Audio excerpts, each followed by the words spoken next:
Hey guys, welcome back to Where Are We Growing? It's me, Nicole. And Brandon. Hi. Welcome back to part 2 of new plant parent tips. Hell yeah. Based on our mistakes and such. So you get to learn from us. Yeah, learn from our mistakes. I mean, you'll make mistakes of your own, and you'll make mistakes all the time. I mean, there's still things Everybody that we makes mess up. mistakes. Oh my God, Everybody has those days. With the Hannah Montana immediately. We love Hannah Montana. We love Miley. We love Hannah Montana. We love all that music. Last episode we touched on like soil and watering plants and just like general plant parent stuff. Today we're going to talk a little bit more about, lessons we've learned, acclimating your plants to, what's going on this time of year, and then It's summertime, baby. yeah, and then talking about pests a little bit. We love pests. Yeah. Did we just I was like, did we just find some recently? People are starting to actually send me pest pictures, so thank you. Shout out my friend Carly. I think she sent me a picture of thrips yesterday. I was like, delicious. Glad it's not me. But my scale was too gross for you. Oh, I smushed them. Your scale is delicious. You're absolutely insane, though. Did we talk about that? I don't think we... Brandon was literally squishing scale, like, with his fingers. He's like, I have scale blood all over me. And I'm like, and the springtails were freaking you out? Are you kidding me? But I'm like, scale, whatever, smush. You are disgusting. I can't. But yeah. So, I mean, the first thing on our list that I'm just laughing about that we'll dive into is being gentle with your plants. That's a lesson that I haven't learned yet. Apparently. The amount of times I get a snap or a text from you of a tragedy, I'm like, oh no. Oh my God. Look at, there's a spider on the ceiling. Oh, Jesus. Well, there was a spider in my shorts. Is that, I was going to say, is that the one that fell out of your shorts? No, I did end up smaller. I did end up smushing it, so. You got just bugs all over the place. When we pulled into Brandon's driveway today, we were like swarmed by gnats. Those were not gnats. Those were like some type of special gnats. I think they're the ones Some sort of like lake fly. I don't know. They were gross. What were we talking about? Oh yeah, being gentle. Yeah. Go on. Gross to me. Go ahead. Well, I find that I have an issue with my big fat fingers. I don't even have I have little hands, but they're like hands. Stumpy hands. Little stumpy hands. Because I'm like, I should be using chopsticks. I should be using tweezers. Like, I have no right to be going in with these fingers. No, I don't. It's every single time that this happens, I'm like, I shouldn't have plants. Every time I knock off a growth point or accidentally break a leaf. And it's not always me, you guys. Like, sometimes I just have bad luck and, like, my plants themselves, like, contort. You attract tragedy. I know, yeah, literally. Like, it's not always me, and people are like, the DMs from you guys. The messages that I get on Instagram, it's painful. The people that... You know what? It's to the point where people... reply to my stories on actual good growth that I'm showing, and they're like, don't touch it. You know who you are. Or, they'll be like, no touchy, or like, yeah, now please don't break it. I'm like, guys. You really think that low of me? What if that was my last straw? This leaf was my 13th reason. What if that was my last straw? Yeah, so, be gentle with those plants. I'm thinking about when I broke my melano growth point that I had been waiting on for like 2 months, which, by the way, someone replied to my story the other day and was like, oh, it's growing again, like on the one that I'm like, no, that's a different one. Now I have like a bunch. That was long gone. The one that had the growth point on it, I don't know what happened in that cup. I just kind of let it go. I don't really care anymore. But anyways, I didn't knock it off myself. I was getting the moss wet with one of those like wash bottles. The stream of water. Stream of water knocked it off. And that, full meltdown. It'd been a long day, but yeah, that ensued a full meltdown. If it had only been that little, I understand the complete meltdown. Oh, yeah. And it was, because I bought it for like, because I got it shipped to me, so it was nearly $150 for this 3-leaf. It came with 3 leaves. Yeah. Dropped all of its leaves, and then, I was nursing this growth point for 2 months, and I was tracking videos of it. It was going to be a cute little TikTok of growth. And it ended up being a TikTok of me crying in my bathroom So yeah, if you want to go see me cry in my bathroom, I think, what is it called? Crying Over Plants. I think that's the video. Yeah. Yeah, I think a good beginner rule of thumb for not touching your plants is wait 3 to 4 weeks. Let it do its thing. Like, just because it's not coming out of the sheath doesn't mean it's going to. Yeah, sometimes it'll be fine. Like, sometimes there have been times where I didn't help it fast enough and the petiole broke on itself. So it's like, once you're pushing that 3-week mark, then start to get concerned, and then maybe intervene. When the plant starts, like, when that petiole starts, like, creasing quite a bit, that's when I get, like, my new anthurium leaf was doing that, and I was like, oh my god, don't pull Nicole's plant, please, and pop the leaf right in half. Yeah, so, I mean, I'm still trying to learn to be gentle, but I can't help it. I just want to help. It's funny because I'm an undercarer when it comes to the watering, but why can I not stop touching them? I just want to touch my plants. I, like, pull them all out of the, like, especially my IKEA case. I pull them out every day. I inspect them. Oh my god. Cece comes and rubs up against them. That's why That's why some of my aerial roots can never stay fuzzy, because I take them out of their human environment and then they'll be sitting in my apartment like drying up, and I'm like, oh, it could be so good. But... I'm like, well, you're not really going to the dirt fast enough. Let me just shove you in. I cannot. Yep. Be gentle. We're all trying. Be gentle with yourself. Be gentle with your plants. Absolutely. Maybe we'll put that little Instagram post. Which kind of goes into our next topic, is don't go overboard and don't compare yourself to others. Yeah, and don't get too many plants. Yeah, that is definitely a recipe for disaster. Yeah, and it getting too many plants that you end up, because you will tend to add on as much as possible until you're like, oh no, there's a bunch dying at once. I can't do all of this. And that doesn't make you a bad plant parent. It can often lead to some low self-esteem. And yeah. It brings you to a real dark place. Yeah, your hobby shouldn't make you feel bad about yourself. Don't feel like you have to get all the plants that everyone else has too. Just don't go overboard. Yeah. It's wild to me, like, the people who, like, start getting into plants and then 2 months later are like, I bought a Monstera elbow cutting. What do I do with it? And I'm like, dude, you need to be well-versed in propagation in general before you're buying, like, nodes and stuff. Yeah. Like, take it slow. It's fine. Yeah, I mean... Plants will be there. They grow. I understand the appeal. I want everything. I'm like, buying things is one of the few things in life that bring me pure joy. Like, if it wasn't for purchasing random things at Target, I would be in a severe depression. Like, yes. So I get the want to buy it all. You know that TikTok sound that's going around where it's like blah, da, da, da, and it's like the little burst of serotonin. It's like kind of echoey. Yes, is that Nicki Minaj? Yeah. Love that. Yeah, that was me. I think today I was on a little plant hike because I had told my friend that I was going to buy some plants from her, and I was like, oh my god, yes. New plants coming into my life. Plants that I already own, but just more. Let's multiply. But yeah, don't go crazy. Yeah, and like, this is the thing too. Don't compare yourself to other people, or don't compare your plants to their plants. Don't compare your space. It's all irrelevant. Mm-hmm. Like, at the end of the day, even the people you look up to who you think are so cool, they have such an aesthetically pleasing house and their plants are gorgeous. They're killing plants. At the end of the day, no one's shit. Like, no one is, no one's that on a pedestal. Like, we're all just regular people enjoying our hobby. Mm-hmm. Yes, we're all just plant parents. Some people just make their lives look better than others, and that's about the only difference. Yeah, some people are really good at faking it. That's why some people would never post their broken plants on their story. Yes, in tears. I'm like, here I am in tears, you guys. I'm on my knees crying, and people step on my fingers, like, don't do it again. They're like, stop. They're like, you know what? They're like, I think I got a comment The DMs that hurt me the most are when people reply and they're just like, girl, ... And I'm like, you know what?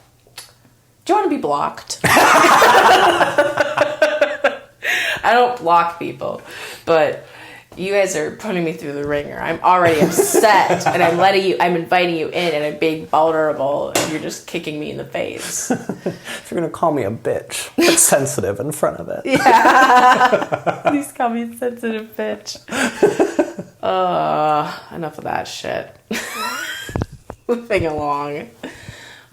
So if you're a new plant parent, like this time of year, or if you became a new plant parent during the winter time. I know a lot of plant parents became plant parents like right before winter last year, and they're like, OMG, what do I do now? But anyways, we're getting back into the summer season, and things are starting to grow again, and it's fun. It's great. Everything's like doing fabulous. Well, for the most part. Yeah. Some plants that I haven't had grow for almost a year all of a sudden are popping off. I know. It's like, hi, oh my God, you exist. Literally, I'm like, I was about to toss you. I was about to get rid of you, but yeah, you read my mind and started growing again. But some of you who, I mean, I don't have the space to be moving plants outside, but if you are, Brandon, what advice would you give the people that are like moving plants out into their patios and out into their like front steps and stuff like that? I will say my number one piece of advice is don't be scared to do it. I'm on a lot of local groups, and we're in Minnesota where the summer is very hot, very humid, very quick.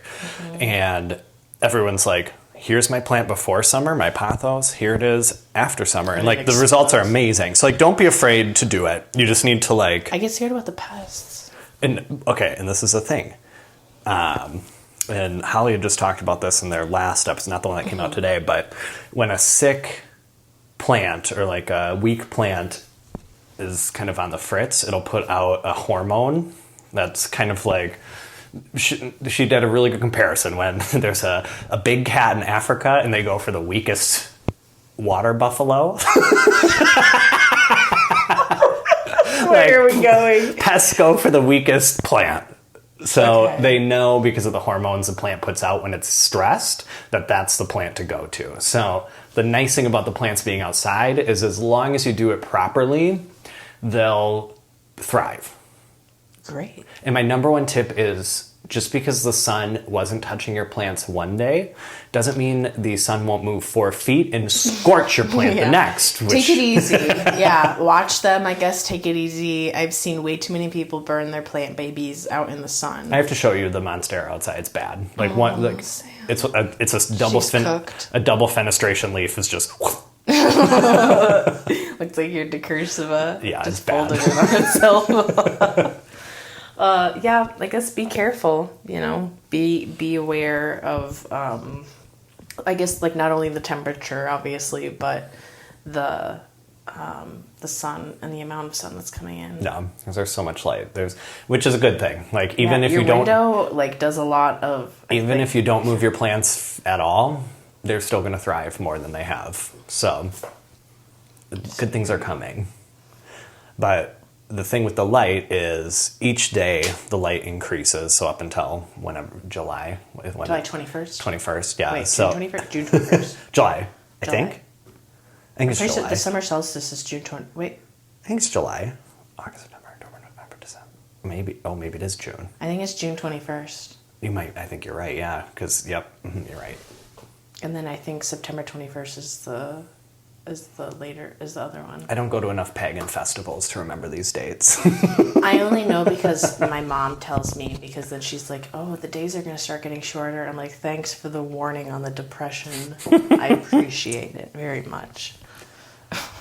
But this time around, or this time of year, is also the time where we start feeding our plants, not only with water, but... fertilizer! Yummy, fancy food, yum.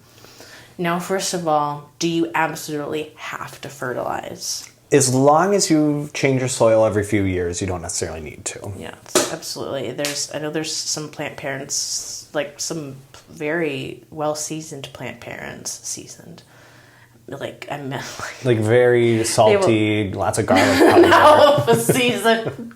They have a lot of experience. Don't necessarily fertilize their plants. So don't feel pressured or like you have to. If it really is overwhelming and confusing for you, you don't have to. What I will say is I do recommend some type of like liquid fertilizer. They're just so easy. Yeah. Or I guess like people have been really liking the powders. I haven't personally tried it. I just don't really like any type of slow release stuff. I like to be able to give my plant fertilizer and be like, hi, I'm feeding you now. And then like it's been fed and it's not like, those fertilizer beads and those sticks stay in there forever. And it's like, what if I don't want to be fertilizing anymore? I'm going to go pick them out? No. And then like the people have the horror stories of like over concentrating the roots. And yeah, because you can burn your roots pretty easily. That very concentrated amount of plant food and chemicals. I don't know. Yeah. What I've been doing so far is I've been following more or less weekly. So I make the formulation a lot weaker than what the bottle recommends. I'm doing between a fourth and a third of what it recommends. Mm-hmm. And what I'm doing is I always water with fish tank water for the most part, unless I run out. And then I'll do an organic 222 fertilizer. And then I will just do fish tank water. And then the next time I water, I'll do a 20-20-20 chemical fertilizer. And then I'll do fish tank.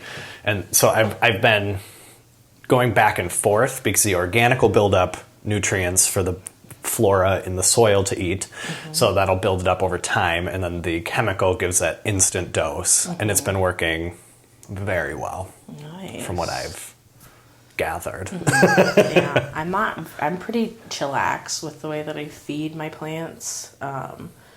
I have like a little bottle of liquid fertilizer and I have like this watering can, and when I do want to like fertilize a plant, I usually like put a few drops in said like watering can. What fertilizer do you have?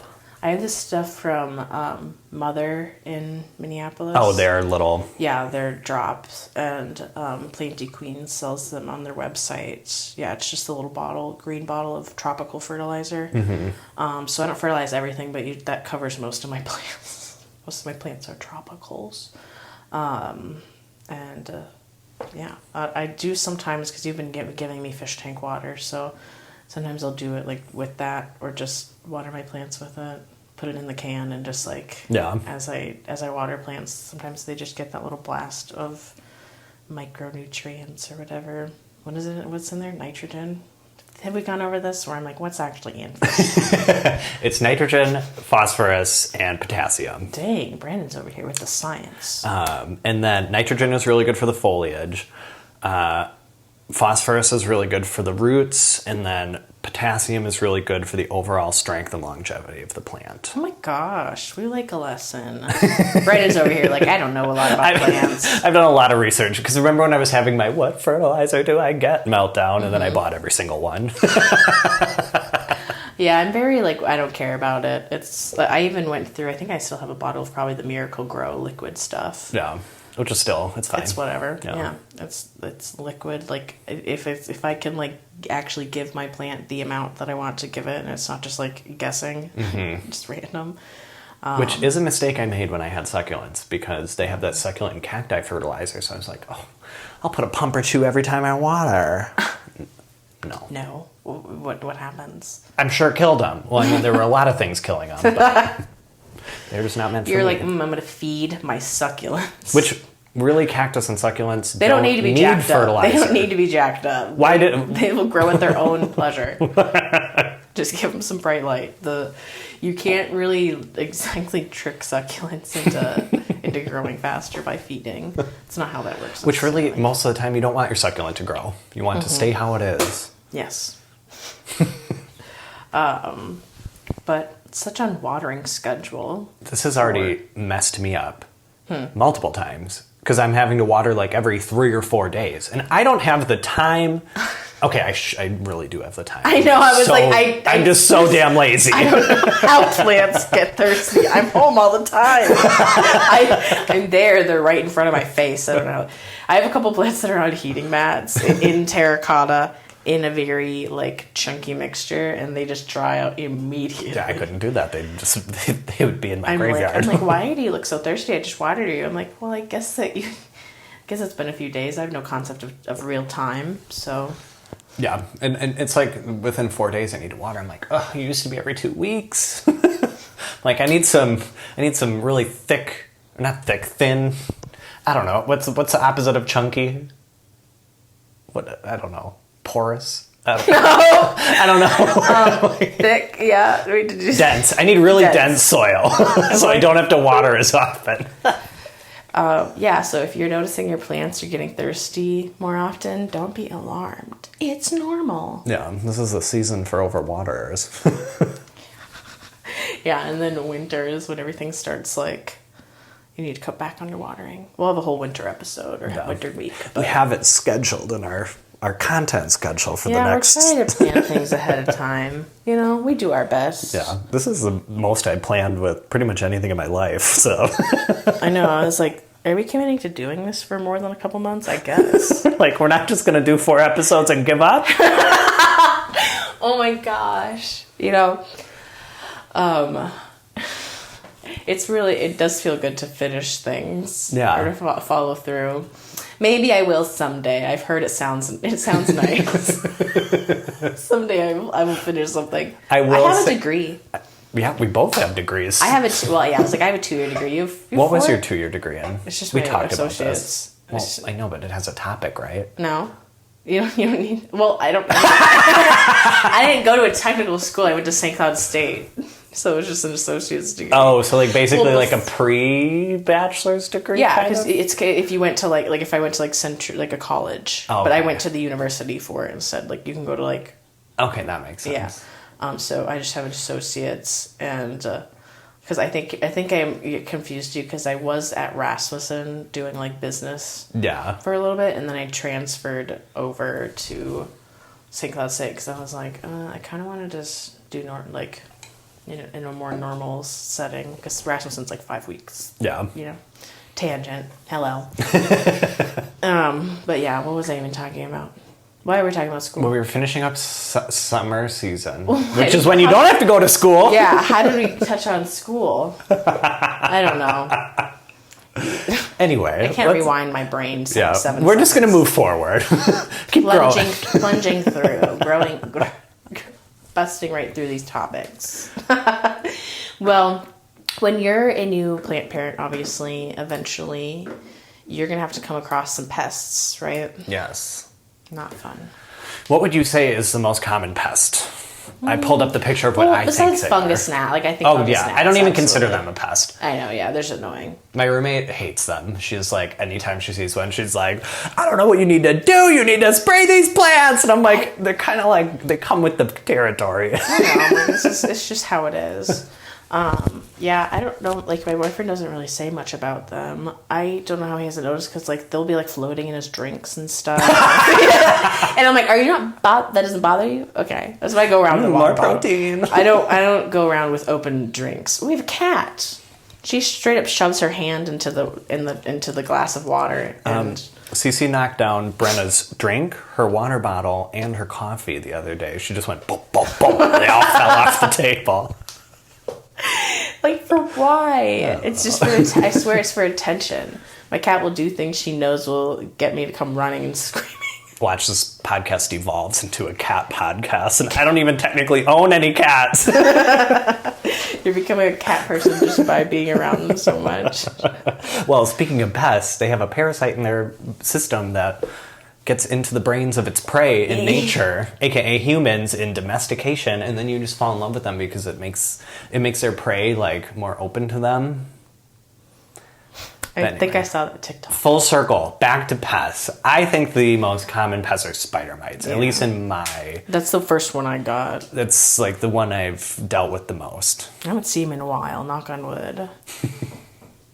Not happening. I have a bunch of alocasia now, so I'm really playing. That's why my alocasia aren't allowed outside of the IKEA cabinet because they don't like humidity. Yes. So well, I have my Frydek, which I think would be mine. God, I got to show you my new leaf on mine. It's so cute. Yay! I love a good Frydek. I have my Frydek actually growing in moss, so that like little wet environment is not a breeding ground for mites. So I'm hoping that they don't come to pay me a visit, but I do dust give them a little spray down each time I water my alocasias. Yeah. So hoping they don't come for me. But yeah, I've had mites a couple times. And I think the best way is just to like get into your plants and touch them, and look at them. Yeah, and you kind of gotta like, I don't know, not to like get over your bug fear, but I definitely had to get more okay with like creepy crawly things when getting into plants. Because first time I had spider mites, it was on my roommate's cactus, and I was like, "Oh my god!" Mites on cactus. Like it looked, you know, like when the cactuses have that kind of spider web looking film over them. It was like that, but it was a cactus that obviously is not supposed to have that. Yeah, it had little friends crawling. And I over. was like, "What is this?" I was like, "Oh, a spider overtook this. Whatever." I know. You're like, "Oh, it's fine." And you're like, "Well, there's actually quite a few in here, so." But you have pictures pulled up. Are we going to describe to people? Yeah. So, and I would say these are pretty accurate. I think spider mites, for the most part, as long as they're not in a super young form, like if they're matured, you'll be able to see them. Oh yeah, and you'll see the.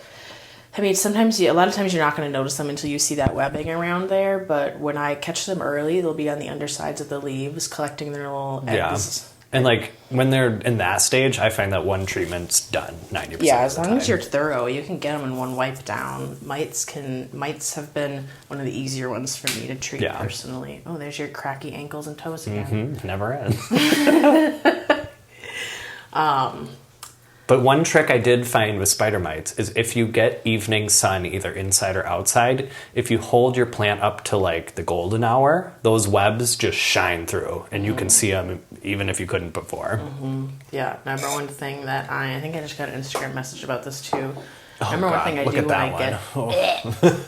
We're looking at real bad pictures right now. It's like when you Google an injury. Yeah. When I get mites, if it's warm enough out that I can do this, I stick it outside immediately because that wind or any like draft will make those mites go away a little bit like on their own because they thrive in that dry stagnant area, and even just spraying it down with water, getting the whole thing wet, you just have to be really thorough wiping that thing down top to bottom, and they can be laying eggs in the soil too, so just be thorough. Mites aren't that scary. They can crisp up your plant really fast, but they've been one of the easier ones for me to get. Yeah, I will say the only time they've ever really truly affected a plant is on alocasias when I like let it go and didn't notice it, and then because alocasias are so sensitive, they're just like, here I go, and they will die.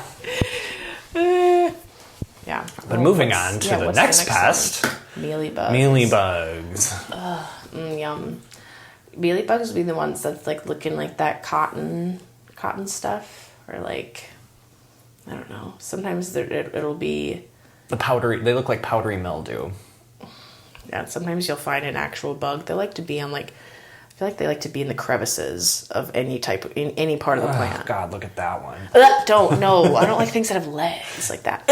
See, that's why they gross me out. They look like little centipede. They look like those things that like were in elementary school bathrooms, like those weird little centipedes that had like the... I love your like dance you're doing for me. I wish we had like a good recording space, because I feel like if we did a video it would be fun, but we like don't have anywhere to do that.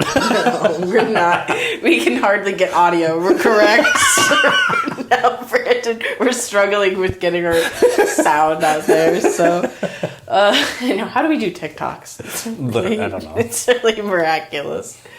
Podcasts are really techy. I'm grateful for you doing all that part. It's fun. It's just I get bored. I have to take breaks every 5 minutes. What plants do you normally see mealies on? I have had the great privilege of never actually having them on my own plants. Oh, F you. Thankfully. They like Hoyas. But I've Marantas. Philodendrons. Yeah, they'll be on anything. Yeah. Yuck. Yeah, I don't know. You gotta be wiping that thing down too. It's not usually a type of thing that you can be one and done about. Yeah, mealybugs. When people are on the Facebook groups and they post like a bad infestation, it's horrible. There's like 50 comments like, throw it away. Yeah, they're like, kill it with fire. Yucky, yuck. Ugh, the next one though. No, the next one is your fave. Thrips. Thrippy poos. They really freak me out. They look like earwigs. I don't like how they look. They look like they like they look as aggressive as they are, really. Oh, well, so if you see an adult thrip, run and scream. I'm kidding. It's not that scary. Because they're small, you know what I mean? But it's rough because these things can be pretty tiny, and sometimes, and they can fly. Yeah, when you've noticed the adults in their adult form, they can fly. How thrips aren't more common because they can fly does confuse me a little bit. It scares me because they really love those like fresh philodendron like monstera. Like I leave the door open all the time. How are they not just coming on in? Yucky. Yeah, there's a lot of different types of thrips because there are like certain outdoor thrips that are different than the ones that we see in our plants apparently. I don't know. But it's tough because thrips are usually not something that you can wipe down and treat. It's something that you have to kind of go in with the harder stuff, systemic, you know? And that can be really intimidating. So as a new plant parent, you know, find your basic plant care items, you know, like maybe a pre-mixed spray. I love the pre-mixed neem oil sprays, so you don't have to worry about like having too much or too little. It's just already there. A lot of shops have been coming out with them. You have one. Yes, if you would like to check out my planty care spray at monsteraplant.co. Absolutely. It is up there. Yeah, so having something like that on hand is really, really helpful for even spraying to the top of your soil, but having something a little bit aggressive in case you come across something like thrips would be really nice and put your mind at ease too. Even having hydrogen peroxide on hand, that's good. Most people usually do. I don't, unfortunately. But for any pest in general, having that stuff. Yeah, right? It's like neem oil, hydrogen peroxide, and alcohol seem to be the number 1, 2, and 3. And a lot of people have different opinions on neem oil. I know some people hate it, some people love it. I've found that I do really like it. But I will say, in the grand scheme of things, I've not had terrible pest problems, which is shocking to me. So I feel like I can't truly speak on it, but the few pests I have had, neem oil has worked really well for me. Have you had aphids? No, I have not. Moving to the next one. Yeah, I don't. I feel like aphids were romanticized in our childhood as like little ladybug foods. Yeah, I haven't had them, but usually I feel like people find them on their like petioles and stems, right? Mm-hmm. Like just clustered. Ugh. Yeah, and you can see them all together. I feel like they're usually like kind of on the paler side, paler color. Yeah, the ones that I've seen have more have been like this yellowish, greenish color. Eh. Yeah, they're pretty sick when they're clustered together. Oh, God. They look like ticks. Ew. Yeah, knowing what to look for as the new plant parent, just familiarizing yourself so you can know immediately to be panicking or not.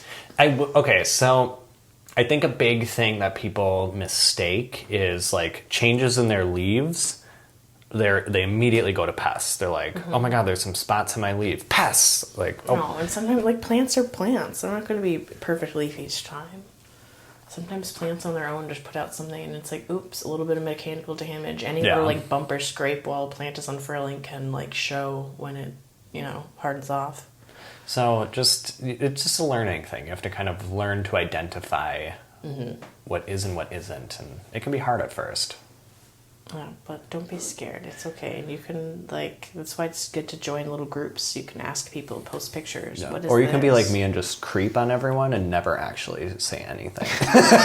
Just learn through watching. I just feel so embarrassed posting in public forums. Last one we're going to touch on. My new favorite scale. I will say that scale. Okay, so if you followed my TikToks, you know I got a great deal on a variegated string of pearls. And I bought that beginning of March, somewhere around there. Like, it was right when I moved here, right? I think so, yeah. It's been it's been 3-ish months since I got it. And when I got it, it was really flowering. And I was like, oh my God. She's doing great. She's lovely. I was like, and it was sticky. And I was like, this is kind of weird. Like none of my pearls have ever been sticky. So I was like, oh, maybe it's because it's flowering so much. Maybe there's like sap from the flowers. And I didn't really think too much of it because the plant looks super healthy, super lush. Well, I didn't realize there was a massive scale infestation just hanging out ready to destroy my hopes and dreams. Just sucking the life out of your plant. Sucking the life out of it. And so the top started dying off, and I was like, okay, I really need to investigate this. Like, I don't know what's going on. And so I was like, looking real close, and I was like, why are the stems orange from a distance? And then I looked, and there were just so many scales packed on that it was just orange. It was sick. So I ended up having to dismantle the entire plant, give it a bath in a neem oil solution to kill them all, and now it is, we'll see if it recovers. Yeah, scale are vicious. I've had it a couple times. They love cacti. But yeah, look up pictures of it because they can really look different. And they look weird. Like, this is the number one thing I would say where someone would be like, oh, this might just be like a little freckle on my plant. Yeah, it could be a little blemish. I always think that any damage on like my succulents. Or like, oh, this woody stem is just extra woody looking. No. Yeah. So get curious. Inspect it, look at pictures, compare. Yeah, if you rub and they seem to bleed on you, that means it's scale. Yeah, don't feel the need to touch it though. You can use gloves. You don't need to touch. Get all finger friendly with your plants. Yuck. Yeah, I personally don't like to touch the pests with my fingies. Scale's the only one. I think it's just because they don't, once they latch on, they don't move, so it's not like they're going to crawl away. I don't like the crawling. That's why the silver tails really freaked me out, because they're like springtails, whatever. They crawl and then they hop. Like when your finger goes by them, they go boing like a flea, and that really freaked me out. Yuck. But yeah, those are kind of the main types of pests you'll encounter. And then give you some easy prevention recipes, but I think the biggest prevention is just keeping a good eye on your plants, making sure they're clean. Yeah, I like to treat things right when they get home too. One of those like pre-mixed sprays, just go in right when I take a new plant home before I stick it under the grow light and torch it. Let it do its thing, let it acclimate, and yeah, I think that about wraps it up. Yeah, absolutely. We're coming right on time. So hope you guys really liked the 2 beginner plant parent episodes. Yeah, next week we're coming some knowledge on you. Yeah, what are we talking about next week? Next week let me look at my little list. We've got trading and propagating. Trading and propagating. So just getting plants. Ooh, the cats are being fed. Dinner we time. Need to feed ourselves too. Where can people find you, Brandon? They can find me on TikTok and Instagram at BR_Anaconda, and I am starting a YouTube channel. Yay! I don't know if it'll be BR_Anaconda or if I should give it a new name. I feel like I need to come up with a plantier name, but I don't. It's just hard, you know. I like Brandon Bennett. Well, I do like my name. But what's a plant? Brandon Botanicals or something. I was like... Cute. Brandon Bennett Botanicals. I was... Botanical Brandon. Planting with Brandon popped in my head, but I think that's a little too cheesy for me. So if you have any suggestions on what I should do my YouTube name as, let me know. Message her. Yeah, did you say your Instagram? All that stuff? Okay. Yeah. And where can they find you? I thought you never asked. You can find my TikTok at Nicole Larson with an extra N at the end, and my Instagram is Nicole, Naycole, and you can follow the podcast at Where Are We Growing on Instagram, and send us an email at wherearewegrowing@gmail.com. We just found out that none of you have been emailing us. So. I know. I was like, should we check on emails? Let's check the question box. Because we were going to answer questions this episode, but no one emailed us a question. Traitors. No one's questioning. But if you don't have any questions, you at least have to go rate us 5 stars on Apple Podcasts. Or else. Or else we're blocking your IP address and you can never listen to us again. There's the music coming in. Yeah. Thank you for listening, guys. Thanks, guys. Check you next week. Have a fabulous weekend. Keep growing. Toodles. Oh my God.